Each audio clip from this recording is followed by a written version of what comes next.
नमस्कार, मैं बीना और आप देख रहे बिहार टॉक। कभी नीतीश कुमार के साथ हमेशा रहने की कस्में खाने वाले हम पार्टी के संरक्षक जीतन राम मांझी ने एक बार फिर उनसे जुदाई की पटकथा लिख दी है। जब एक तरफ सीएम नीतीश देश भर में भाजपा विरोधी दलों को एक मंच पर लाने की मुहिम जुटे हैं, ऐसे वक्त में बिहार सरकार के कैबिनेट से मांझी के बेटे का इस्तीफा देना नीतीश के लिए एक बड़े झटके के तौर पर देखा जा रहा है।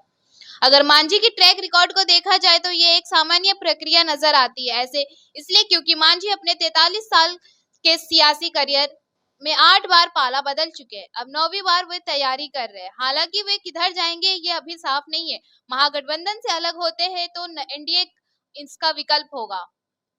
मांझी बिहार में कांग्रेस, जनता दल, राजद, जेडीयू और बीजेपी के गठबंधन के साथ लगभग हर दल की सरकार में मंत्री रह चुके। वे हमेशा उस दल के करीब रहे जो सत्ता में रही है।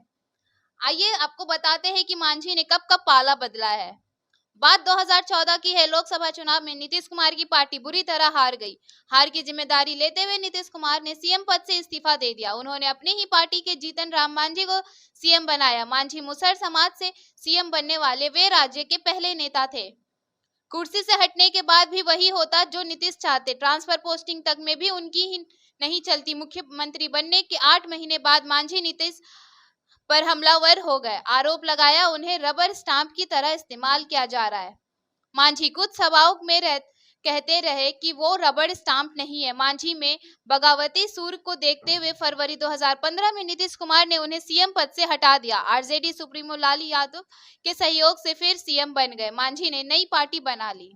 जीतन राम मांझी ने अपने सियासी करियर की शुरुआत कांग्रेस पार्टी में रहकर की। 1980 में पहली बार गया के फतेहपुर विधानसभा सीट से चुनाव जीतकर विधानसभा पहुंचे। पहली बार विधायक बनते ही 1983 में चंद्रशेखर सिंह की सरकार उन्हें राज्य मंत्री बनाया गया। 1985 में दोबारा विधानसभा चुनाव जीतने में कामयाब रहे। चंद्रशेखर सिंह के अलावा कांग्रेस के 3 अन्य मुख्यमंत्री के मंत्रिमंडल भी वो 1990 तक मंत्री रहे। 1990 के विधानसभा चुनाव में जनता दल की लहर में मांझी कांग्रेस उम्मीदवार के तौर पर चुनाव हार गए। चुनाव हारने के तुरंत बाद उन्होंने जनता दल ज्वाइन कर लिया। इसके बाद वे धीरे धीरे तत्कालीन सीएम लालू यादव के करीब होते चले गए। 1996 में वो बराचट्टी सीट से उपचुनाव में विधायक चुन गए। जब लालू यादव से राजद का गठन किया तो मांझी राजद में शामिल हो गए। मांझी लालू यादव और राबड़ी देवी दोनों की सरकारें में मंत्री रहे, लेकिन डिग्री घोटाले के नाम आने पर उन्हें इस्तीफा देना पड़ा। 2005 में जब राजद के शासन का अंत हुआ और नीतीश कुमार बिहार के नए मुख्यमंत्री बने तो मांझी ने जदयू का दामन थाम लिया। वो नीतीश कैबिनेट में भी मंत्री रहे। 2005 से लेकर 2014 तक मांझी की पहचान जेडीयू में नेता के तौर पे थी। नीतीश ने अनबन के बाद 2015 में उन्होंने अपनी पार्टी बना ली। नाम रखा हिंदुस्तानी अवाम मोर्चा। अब हम समझते हैं क्यों जरूरी है मांझी।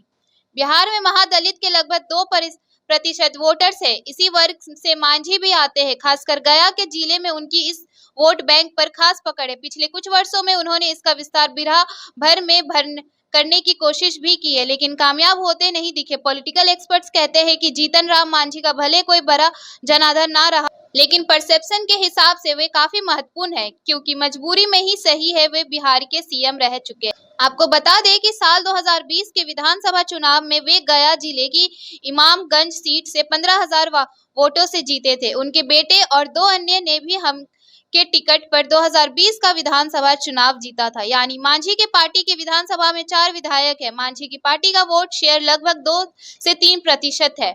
ऐसे ही तमाम खबरों के लिए बने रहिए बिहार टॉक के साथ। ऐसे ही खबरों के लिए जुड़े रहिए बिहार टॉक से। यूट्यूब पर लाइक और सब्सक्राइब करें, बेल आइकन जरूर दबाएं। फेसबुक, ट्विटर और इंस्टा पर फॉलो करें। धन्यवाद।